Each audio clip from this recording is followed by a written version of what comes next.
Good morning and welcome to HAR's Member Focus Monday. My name is David Mendel. I'm the Public Relations Manager for HAR. I'm filling in for Christina Schaefer. She's under the weather this morning, so I know she wanted very badly to be here for our special guest today, but you're stuck with me until hopefully she's back in action next week.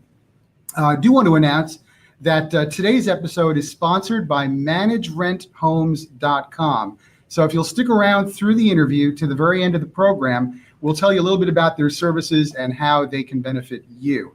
Also, if you haven't done so yet, make sure to like this video and share it. The information you hear today is beneficial to everyone curious about the future of the Houston region. That said, it's my great honor to welcome Dr. Steven Kleinberg, founding director of Rice University's Kinder Institute for Urban Research. Welcome to the program. Thank you, sir. Wonderful to be here. You know, I've got to tell you, when I first came to Houston in December of '89, I was hired as a reporter at KTRH Radio. One of my first assignments was covering one of your earliest reports. It was back in 1990 on the Rice University campus. And I've been intrigued and fascinated by your work ever since. So it's really an honor to have you here in the studio. Yeah, it's just a fascinating city. It really is. You can say a lot about Houston, Texas, but it's definitely not a boring place. Right. Well, tell us a little bit about your academic background and how you came about conducting this research.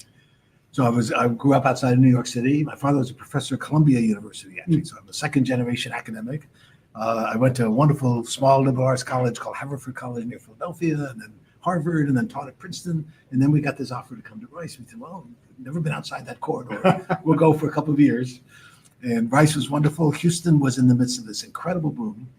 We did a one-time survey back in 1982 to measure how are people dealing with this tremendous growth with growing concerns about traffic, pollution, crime. Houston was world famous for having imposed the least amount of controls on development of any city in the Western world. Who cares if it's ugly? So what if it smells? It's the smell of money. Come on down. So we did a one-time survey, never thinking to do it again. 2 months later, the oil boom collapsed. 100,000 jobs were lost at the end of 1983. Devastating. And so we said we better do this survey again. So for 38 years, taking a representative random sample of Harris County residents, used by random telephone numbers, random adult in each random household, asking people identical questions over the years. How do you see the world? What is happening in your life? And we have sat back and watched the world change. Houston went into a major recession and then recovered into a restructured economy and a demographic revolution. And these are the changes occurring across all of America. Nowhere, I think, more clearly seen or more sharply articulated than Houston, Texas. One of the big discussion points, I think, in the last several years has been the role that millennials are playing in the demographic mix. And this is a particular interest in the home buying segment. In terms of your observations of the market and your studying of these trends, what kind of a role are millennials playing in this process? Well, they're tremendously important, right? The baby boom generation is, of course, the big story originally. Right. That was the 76 million babies, overwhelmingly Anglo babies, being born in that incredible period after World War II when the rising tide lifted all boats. The poorest 20% of American families more than doubled their incomes. The average American man, whatever his job, however much education he had, made more money every year. And those were the years when we celebrated a stay-at-home housewife mother in suburbia. Average American woman gave birth to 3.6 children. And the baby boom was launched upon that. That's when we all went out to the suburbs. We needed big houses. We needed large families. 76 million, the leading edge of that 76 million turned 73 this year. Wow. We will watch a literal doubling of the number of Americans. Every day between now and 2030, 10,000 Americans will turn 65. And by 2030, the youngest of the 75 million will have turned 65, heading off into the sunset, being replaced by a very different generation of Americans. So this new generation, the millennials, the same size as the baby boom, are coming into a very different kind of world with very different set of expectations. They're going to have, they're postponing, the sociologists talk about the millennials as a postponing generation. They seem to be in no rush to get married, to have babies, to turn us into grandparents. They don't want to be out in the suburbs. Usually they want all the diversity and variety and walkability and bar hopping that only cities can provide.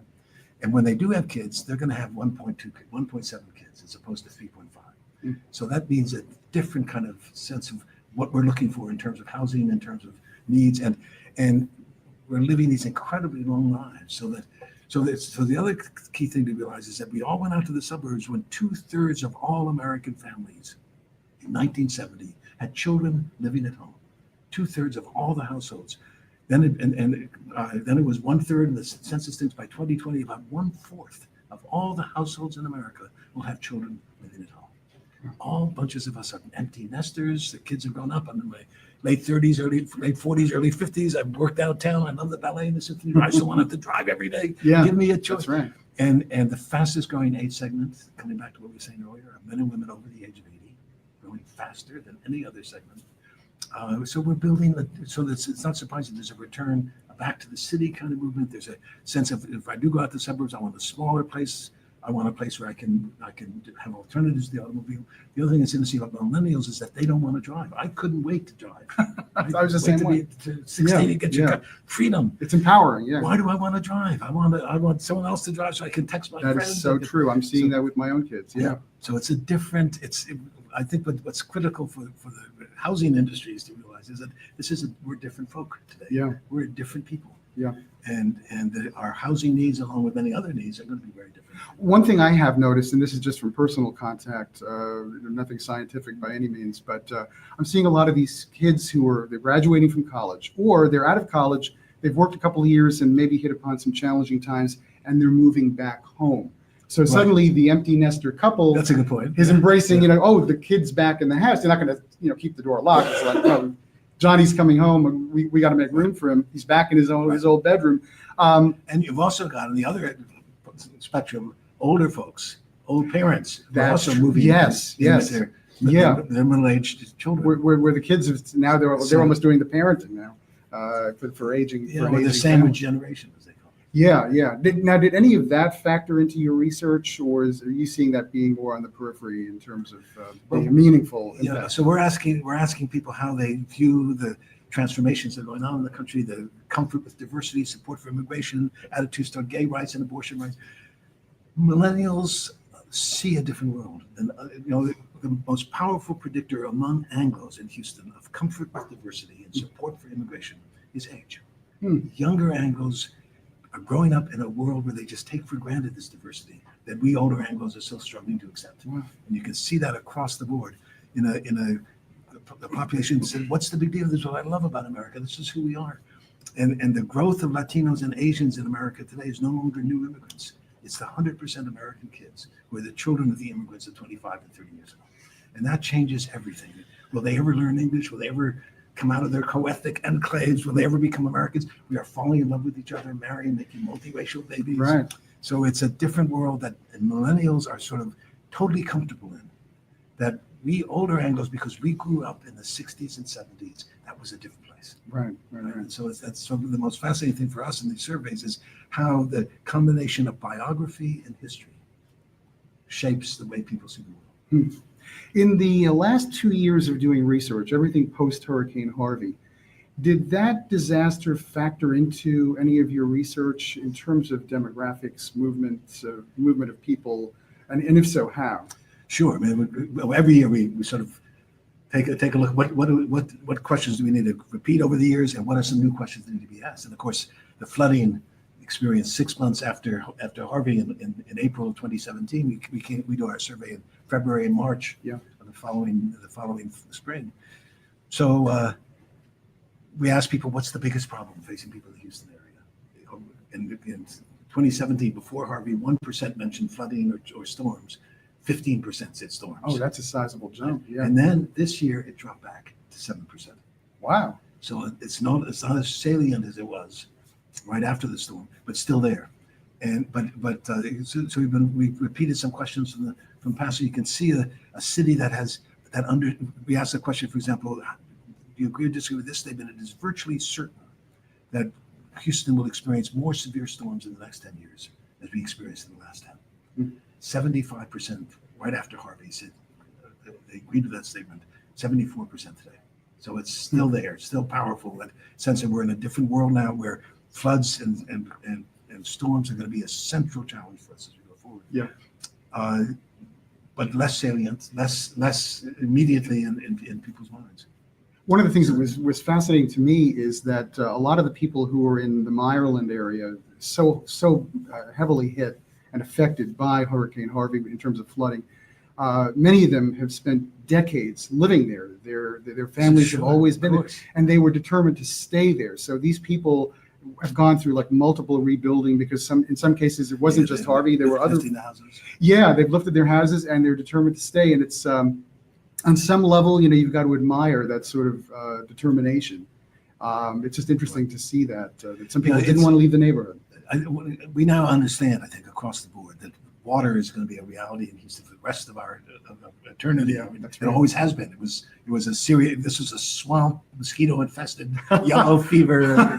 Kind of. No one. God did not intend a major city to be built in this. No, apparently not. But, But there we are, and we've got to deal with this. We've got to live with it. We've got to be willing to make the investments now for things that will pay off 20 and 30 years. yeah, and it looks like the city of Houston, Harris County, multiple agencies across the board are working to make it a safer place Right. that can handle floodwaters in a way that it hadn't in the past. And to do that is going to require a rethinking of our basic strategy of growth in America, in Houston, Yeah. which is free enterprise. Right. Minimum government. Government's got to be prepared to say to people, no, you can't build there. And we're going to buy out that house because it's flooded 3 times. And we're going to build it. We're going to spend the money to build a 3rd reservoir so that we can protect those houses that are there and ensure that we can mitigate against the storms that are coming. Right. Right. Well, just to provide a little visual aid Sure. here. So this is your latest research. This is the annual report. Uh, This is the system. If our viewers want to get a hold of a copy, how do they go about that? No, you bet. And everything else, just go to kinder.rice.edu. Okay. KINDER. And you'll see you can download the report. You can download the presentations of the PowerPoint slides. I see you over the decades, you've started to really embrace technology. I mean, once upon a time, you could only get the hard copy, and now it's available Yes. for all to download. we've come We a long way. still make hard copies. Well, no, and So, I appreciate you know, bringing this one, because I missed your presentation the other day, and I was sorry about that. No, it's okay. As we talk about Houston and some of the challenges, we've talked about flooding and the challenges that poses. What are people saying about, for example, transportation? Is that something that's singled out as a concern? Yeah, so that first question, we got a random household. We say, thank you for helping us out. Here's our first question. What would you say is the biggest problem facing people in the Houston area today? And that's the one where 15% said floods spontaneously. Now 7% say flood. And the percent saying traffic has gone from 20 to 35%. Oh, wow. So traffic, and the traffic is this critical, the most critical problem of all in Houston is education. It's preparing this next generation for success in a world where blue collar jobs are disappearing. But traffic is the new normal, and it's going to get more and more serious because we're building. Someone once said we're building urbanism. We're building density without urbanism. So we're adding more and more people to the street without any capacity to do alternatives to the automobile. And so you can't build yourself out of this, because someone once said that trying to solve the traffic problems by building more roads is like trying to deal with your weight problem by buying a bigger pair of pants. Darn, you're onto my secret. That's a little bit worked for me. a little bit of relief for a little while. But Yeah. ultimately, we've got to build a system that people can get back and forth Yeah. without having to drive everywhere. We recently did a show about with Metro talking about their efforts to accommodate this increase in passengers, or the desire for people to not be so reliant on their own car and to find means of transportation. And as you said, millennials are eager to embrace this. Right, but if they're not interested in even buying a car, forget Right. about using a car, then we've got to provide the mass transit for them to get from point A to point B and then back to point A again. Yeah, and so traffic really has become the salient issue. It used to be the economy, and then it was crime during the 1990s, and in the last 5 years, it's been traffic. And now a big jump, as I say, because flooding is less salient, and traffic you run into every day, and it really is getting more and more. It takes you longer and longer to get where you want to go than it used to. You think, wait a minute, what happened? And then the other thing to think of mind is that the most rapidly growing segment of the American population are men and women over the age of 80, growing faster than any other segment. And I tell people, I'm not sure I want all those 85-year-olds driving everywhere. But that incredible expansion of life, you reach 65 in good health, you have a quarter of your life ahead of you. We're supposed to be old at 65. You don't get old until you're in the late 80s, early 90s. What if it's 65 is the new 45 or Exactly. something like that? Yeah. That's right. Yeah. And the other thing, I think quality of life, people are living longer. I mean, people are living into their Exactly. 90s now That's right. and with sound mind and body. Right. And But maybe not prepared to drive. reaction time has slowed down a little bit. And speaking of healthy living, the medical center, world renowned. Greatest complex of medical institutions in the world. Do people cite that as a reason for moving to the Houston area, just the quality of medical care? Is that anything that comes out in your research? Well, it's certainly one of the most important engines of the economy, but it needs to move from just providing healthcare to being the third center for the life sciences, along with San Francisco and Boston. And there's a real chance to do that, and we're trying with a whole set of new venture capital and developing research capabilities of various sorts that go beyond curing and health, direct health things to the biomedical world. And Houston is well positioned for that. It's one of the positives in Houston that people know about that keeps surprising them still. You know, why should you have this greatest medical complex in the world sitting in the middle of Houston, Texas? But it's become a big part of the great attraction of the city. One of the things you cited earlier as being a dominating concern among the people that you surveyed is education. And Right. can you drill down a little bit in that area? You know, that's the critical thing. We are in the midst of a fundamental transformation where the good blue-collar jobs, in 1970s, 1/3 of all the jobs that existed in America you were eligible for as a high school dropout, and another 40% required no more than a high school diploma. 70% of all the jobs in Houston required high school or less. Today, 65% of all the jobs that exist in America require education beyond high school. 1 or 2 years in a community college to acquire the technical skills. We're facing a shortage of skilled welders, of skilled electricians, of skilled health technicians. You don't necessarily need 4 years of college. You need 1 or 2 years after high school. And Houston is at the bottom of its percentage of all the kids who started 8th grade in 11 years ago. 11 years later, 22% get any education beyond high school. Wow. In a world where 65% of the jobs require that.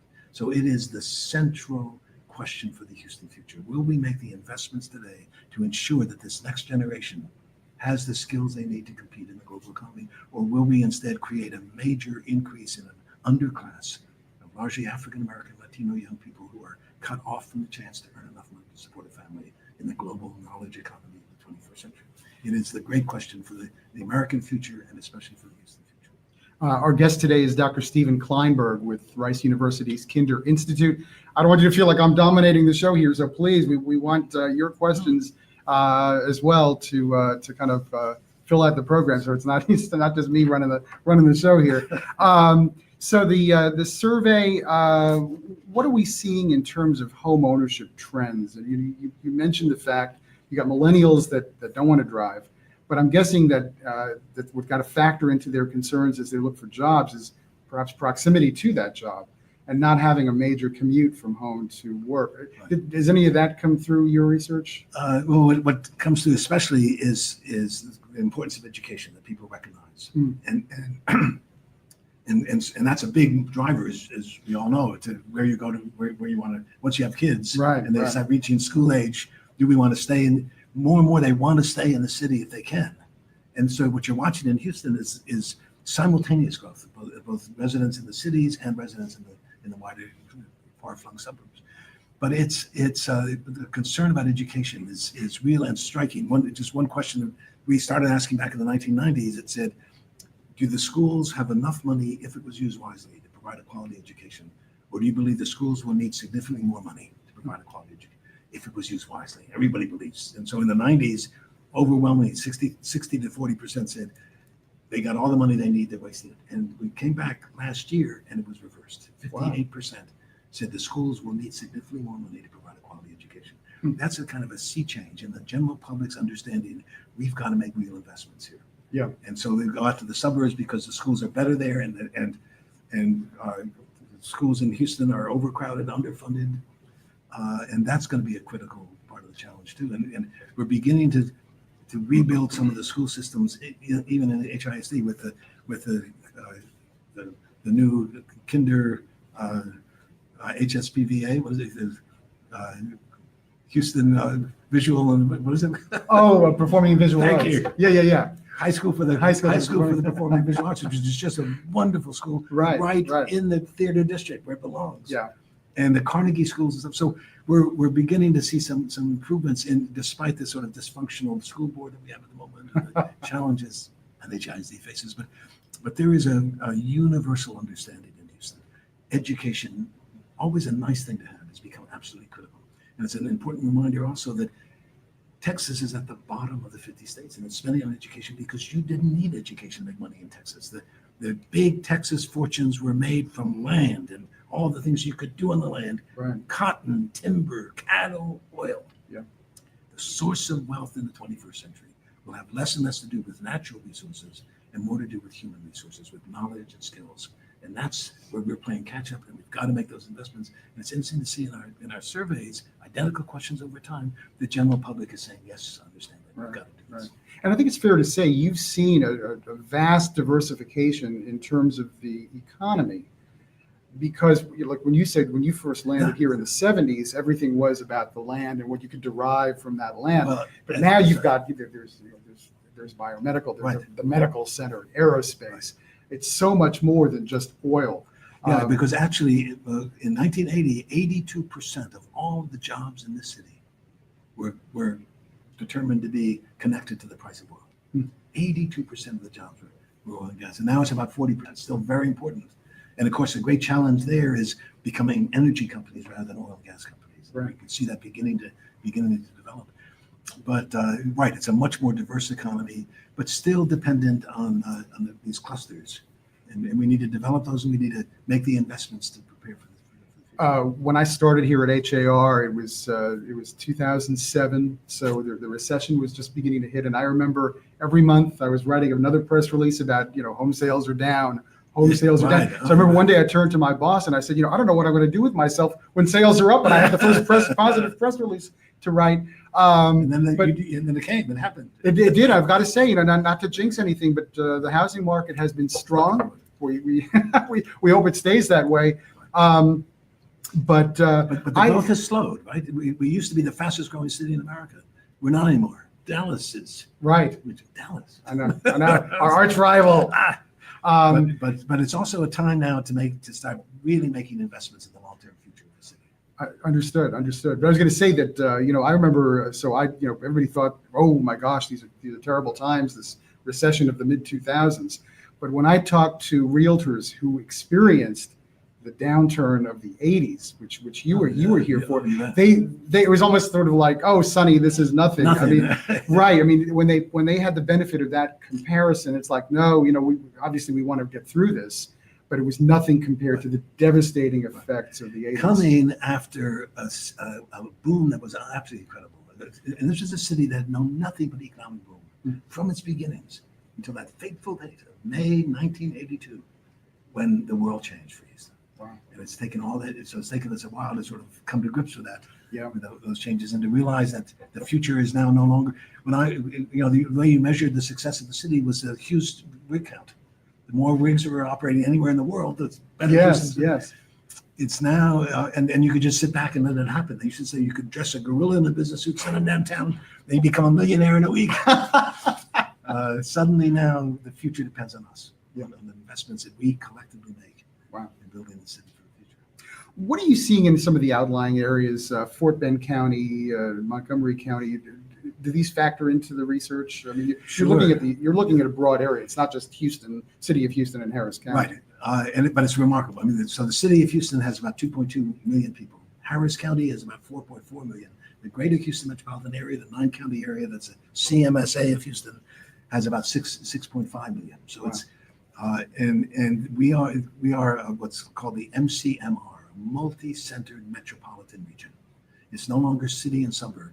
It's a region that covers the same geographical space as the entire state of Massachusetts. Wow. 10,000 square miles, with 8 to 10 major centers: Sugar Land, the Woodlands, Greenspoint Mall, that have populations as large as downtown San Diego. In this sprawling, remarkable place. So we've been doing the oversamples and special surveys in Fort Bend and Montgomery counties. The other two largest counties have been growing faster than Harris County. and they're fascinating. So Fort Bend County, we think, is maybe the single most ethnically diverse major metropolitan area, the single most ethnically diverse county on the planet. Queensboro, borough of Queens in New York, claims, no, we're the most. That's where I'm from. Yeah, there you go. But Fort Bend County today is 20% Asian, 24% Latino, 21% African American, 34% Anglo. Wow. You can't get much closer to one-fourth. Yeah, And that's the measure. That's the measure of the diversity of a population. Is how close does it come to equal divisions among the 4 great communities? And so Houston and New York are the most ethnically diverse on that score. Chicago has too many Anglos. Los Angeles has too few African Americans. Miami has too few Asians. Houston is where the 4 communities meet in greater balance, greater equality. All of us minorities, all of us called on to build something that has never existed before in human history, a truly successful, inclusive, equitable, united, multi-ethnic society made up of all the peoples, all the religions of the world gathered in one special place. That's fascinating. Yeah. It'd be amazing to watch.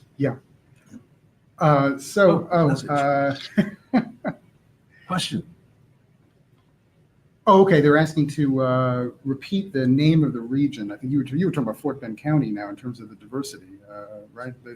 So our surveys are of Harris County. Yeah. And we originally started doing the phone calls from Rice, and we said anywhere we can call without having to pay long distance. Yeah. So it's Harris County that we've been following over all these years, and for 5 years, we didn't do it this year, but for 5 years up until last year, reaching 400 to 500 randomly selected people from both Fort Bend and Montgomery counties. So Montgomery County is, by some measures, one of the most Republican counties in the country. It's 70% Anglo, but it used to be 88% Anglo, not that long ago. But it is much more Anglo, much more affluent, or not so much affluent, but Republican in its leanings. But on measures of comfort with diversity and support for immigration, there's basically very little difference. There's a kind of and again, across all of the whole thing, I tell you, you got to be gentle with us old Anglos. But for younger Anglos, hey, this is who we are. Wow. And this is all they've known, a lot of this, especially the millennials. They've known this diversity. I mean, there's a law of human nature that says what I am familiar with feels right and natural. What I'm unfamiliar with feels unnatural. So I'm not going right. Yeah. That's what we're watching unfold. Again, our guest today is Dr. Steven Kleinberg with the Kinder Institute at Rice University. And we welcome your questions here on Member Focus Monday. Again, I'm David Mendel, PR manager for HAR. I'm filling in for Christina Schaefer, who unfortunately is under the weather. We have our first question here. Oh, okay. So one question is, how can realtors stay informed of these changes to better serve their clients? Some of the changes you've talked about. How do realtors take that knowledge and apply it to their day-to-day work in terms of finding homes for people? So, well, our commitment in all of this is that the data belong to the people, and we do this research not only to write articles for small little groups of sociologists, but above all to inform and inspire the communities in which the research is based. So we have a report each year. We have all those charts that are available on the website, and I'm finally writing the book. Oh, that's right. Congratulations. This time next year. And the book is called Prophetic City, Houston on the Cusp of a Changing America. And so the goal there is to bring together what we've learned from these 38 years and why Houston really is maybe the most interesting and consequential city. This is where all the census has a picture of what America will look like in 2050. And it's Houston today. By 2050, all of America will look like Houston looks today. We are there first. How we navigate this transition will have enormous significance, not just for the Houston future, but for the American future. This is one of the key places where the American future is being worked out. And so it's, again, I think makes this city such an interesting place, and the jobs that each of us have in building and helping to build this new world of transcendent importance. This is the American future we're talking about. Well, we'll have to bring you back as you launch your book tour, your national book tour. Whoa. It's coming out in the summertime? It's going to be finished this summer. Oh, okay. And it will be in production. Will come out around this time next year. About Okay. April and May. All right. Well, definitely we'll have to get you back here, and hopefully Christina's got her voice back then, and she can do the interview. But you did very well here, David. Thank you. Well, We do have another question Okay. here. And now I don't see it. So, see, you jinxed me. You said I was Oh. doing well, and all of a sudden I've lost my path. Oh, there it is. Okay. Oh, okay. The name. Okay, the name of the region, which includes the urban and suburban areas. Oh, I'm sorry. Yeah, the MCMR, the multi-center Okay, that's metropolitan right, region. right. It says, and that's now the way all of us are living. That's the megalopolises that you see in the north. Right. I always thought my home was going to be somewhere between Boston and Philadelphia. That's a one corridor. And Houston has this, is the epitome of this, right? It's these town centers that are all over the place. And that's where we're going to deal with some of the traffic and some of the density. You're going to have people, you have the Sugar Land Town Center, the town in the Woodlands. These are all places where you drive to, but then you can walk, and there's sidewalk cafes, and there's gathering places for young people. And there's So walkability, outdoor is gotta be- theaters. yeah, walkability, and I guess having these kind of recreational things that don't require driving and parking. If you can get to it on a bike or That's on right. foot. That's right. And suburbs are and so again, the whole idea of the city and the suburb, Yeah. is a 20th century, not a 21st century. Right. Well, it's interesting. I remember, and again, in the roughly 12 years I've worked here, seeing the changing home buyer trends in terms of, when gas prices spiked, people were buying close to work. When gas prices fell again, they didn't mind a longer commute, traffic notwithstanding. Right. But I mean, gas that cost wasn't a of it. factor anymore. They could comfortably work in Houston, but be commuting from Katy or wherever, one of the outlying areas, and that wasn't an issue for them. No, and traffic and transportation have become a big factor in the reality that Houston is not the great bargain it used to be. Mm. Housing is cheaper, although less cheap than it used to be. That's right. But when you factor in the cost of transportation, of buying a car, of paying insurance, of paying for the gasoline, and for the amount of time you spend stuck there where you can't do anything else but drive. Yeah. Houston is not a great bargain anymore. It's not one of The secret's out, apparently. whoops. Yeah. So it's again, we have more and more of our population, both old and young, that are saying, "Give me an alternative to the automobile." Yeah. So see when we can do that. Well, and your observation about how, Houston demographically kind of is the leading edge for the rest of the country. We've even seen that in housing. We see what certain things happening here in terms of home sale trends and pricing trends that happen here, and then they play out nationally, maybe a couple of years later. And so we always feel like Houston and some of the national real estate journalists that I work with, they always like to kind of gauge us, use us as sort of the litmus test for the rest of the country in terms of housing the trends. prophetic city. Exactly. Anything else that you wanted to add? If somebody wanted to participate in your research, can they reach out to you, or is that strictly something that you do? Your people, your team leads. That's an interesting challenge, right? How do you we're going to talk to 1,000 people, and we're going to claim to be able to tell you how 3 million people in Harris County would answer these questions with a known margin of error. So the way you do that is by a technique called the Epsom sample, equal probability of selection method. Huh. Everybody, all those 3 million have to have an equal chance of being called and invited to participate. And so it can then be a representative sample. So people can't volunteer to I do see. it, because that's not random. It's not a random sample. And so it works. In the old days, I miss the old days. Everybody had landline phones. The phone rings, you answer the damn phone. Yeah. None Now of it's this- caller ID, stay none of this away. I don't stuff. want to be bothered now. Yeah. It's answering machines. So it's become much more complicated to do, but it still works, and it's still. Yeah. But that's the survey. But people can be involved in all kinds of ways, mainly by participating in the positive changes that are going on in the city, Right. and realizing that it's up to all of us collectively to reposition Houston for prosperity in a very different world than is the 21st century. Right. Why don't you give us that website one more time, so if people want to access your latest study, they can do Use so. that. Well, the easiest way is just kinder.rice.edu,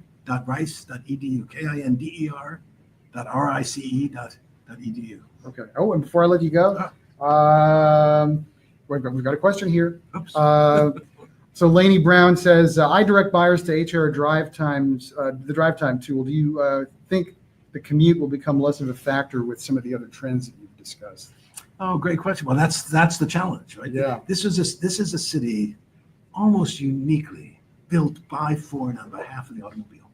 made possible by air conditioning. And we spread everywhere. And as I say, the greater Houston metropolitan area is almost as large as the entire state of Massachusetts and considerably larger than the entire state of New Jersey. This is the blob that ate East Texas. So the real challenge is, how do we build those centers and get concentrated walkability in those centers, and then connections with light rail or with or the automobile for those connections. Yeah. But that will enable us to keep having mobility and opportunity to get from one place to another relatively easily in a world where you can't solve these problems by building more roads. So it's going to be interesting to see how well that develops. It's one of the interesting challenges that the city faces. Right. Well, it's been a great pleasure having you on as our guest here. Thank Member you. Focus Monday. Thank you so much. You bet. Great pleasure. And good luck Thank you. wrapping up the book. Yes, thank you. We wish you lots of luck and success with that. And all kidding aside, we'd love to have you come back and talk a little bit about that. Oh, you might be happy to do that. Well, thank you. Good luck to you. Well, I appreciate that. And we're going to do a little switch here. This is a little new. So we're going to I'm say goodbye to leaving. Dr. Kleinberg.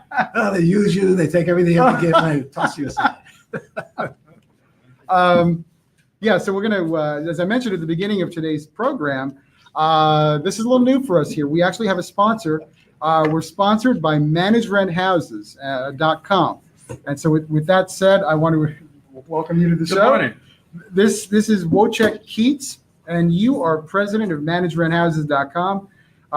So tell us a little bit about the company. You've been in business for a while. Yes, sir. Thank you for having me. Been in business since the early 80s. Actually succeeded a company that started in 1962. Wow. Management Houses is in the same location here on Kirby and 59. And we changed the company name to Management Houses in 2011. I managed close to 10,000 leases in my lifetime. Wow. So what's the service the company is offering? So we provide property management services for property owners, owners of houses, condominiums, and townhomes in the greater Houston area. Our market stretches anywhere from Baytown to Conroe to Katy and toward Galveston, Texas City. Very good. When would you recommend a landlord consider using the services of a professional property management company? Well, really, as soon as they think about acquiring a property that they're thinking about renting out. Self-managing is a little bit like playing Russian roulette. with each decision, you're closer to failure. So starting off with a property management company ensures success 99.9% of the time. So definitely recommend it right from the get-go. It's got to add a level of convenience there where you're not having to worry about it yourself. If you can sort of, outsource it to a company that's been doing this for as long as That's exactly right. Element of comfort is there. We all specialize in something. I don't brew my own beer, so definitely recommend hiring a property management company from the get-go. So in the spirit, of course, we do solicit business from realtors who do not want to be in the property management or who want to sell existing property management accounts. So pay referral fees and buy out accounts on the spot as soon as the realtor is ready to no longer not to be in the business anymore. What territory do you cover? Greater Houston area. It's a Okay. huge territory. We're I'd say 2,000 square miles. We have about 800 properties within it. Large portfolio of homes, Wow. mostly leased out. All right. Now, most importantly, so somebody wants to take advantage of the services. How do they get in touch Yes, with you? contact us online via managerenthouses.com or call us at 713-528-5311.